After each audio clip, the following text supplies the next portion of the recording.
Okay, so right now we're going to look at exploring the properties of exponential functions. Okay, so this is looking at right at the beginning of an exponential function. Now, first of all, an exponential function is defined as an expression where the variable component is found in the exponent, hence the name exponential function. So it's going to be a little number. So a good example that we have here, it's written kind of small, so I'll write it a little larger. Y is equal to 2 to the power of x. Okay, or in general, it's y is equal to, we tend to use a little b to represent the base. Okay, so y is equal to b to the x. All right, in that case. All right, and so that base is variable. You can put in numbers, and that's what we'll explore today. We'll explore the value, what we do when we vary those numbers and see what they do. Because the exponential function does a couple of things always and a couple of things sort of sometimes, depending on what the value of the b is. So let's explore that. Okay, so the first property that we do know really well is a property of linear and quadratics. It has to do with first and second differences. Okay, so if you look, first of all, I have the most simple linear function, which is y is equal to x. Okay, so it's a really simple table of values.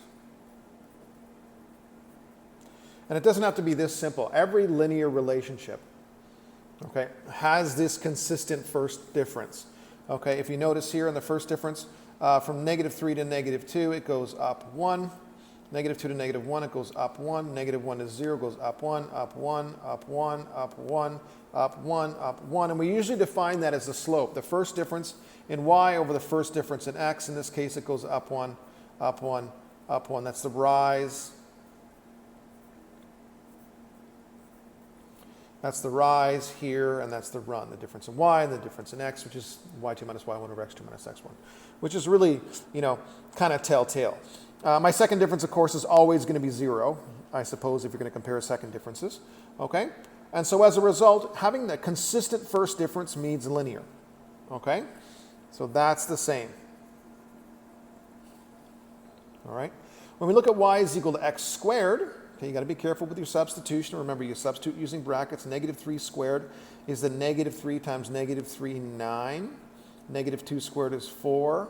1, 0, 1, 4, 9, 16, 25. Okay?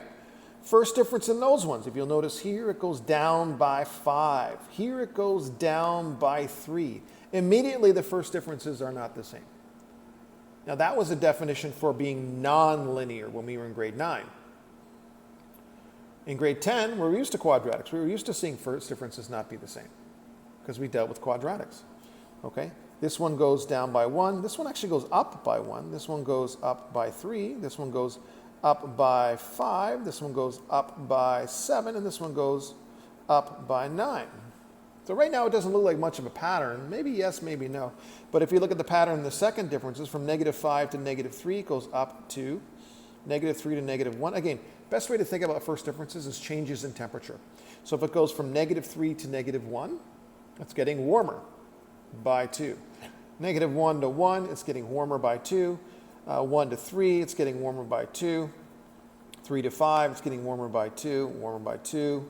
Oops, plus 2. Plus 2, and you're going to see that consistent second difference. This is degree 1, first difference the same.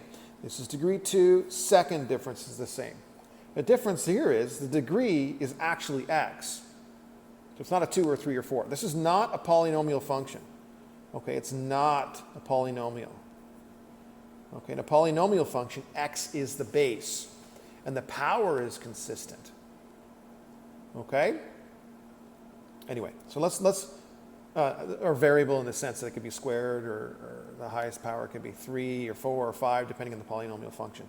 I overstepped my bounds there. Okay, so what we're going to do is we're going to evaluate this. First of all, we'll go 2 to the power of 0, 1. Super easy.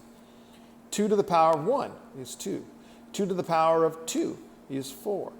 2 to the power of 3 is 2 times 2 times 8. 2 to the power of 4 is 2 times 2 times 2. 16, or we just double each time. That's all right. 32, like 16 times 2 is double. Okay? Now, you can go ahead and you can do 2 to the -1. 2 to the -1 is 1 over 2 to the 1, which is 1 over 2. So 1/2. 2 to the negative 2 is 1 over 2 squared, which is 1 over 4. And then 1 over 8. And if you remember, we did that pattern. We were trying to establish what a negative exponent meant, actually, when we were reviewing our exponents. Now when we do the first difference, okay, it's going to be a little bit more interesting. All right? So the first difference between 1/8 and 1/4, that's going to be, when it goes up, well, let's just make it 0.125 if I do it as a decimal. And this one goes up a quarter, 0.25. This one goes up 0.5, and this one goes up 1. These are all positives, by the way. This is a positive 2. This is a positive 4. This is a positive 8, and this is a positive 16. So first difference is not the same, but that just means that it's not linear.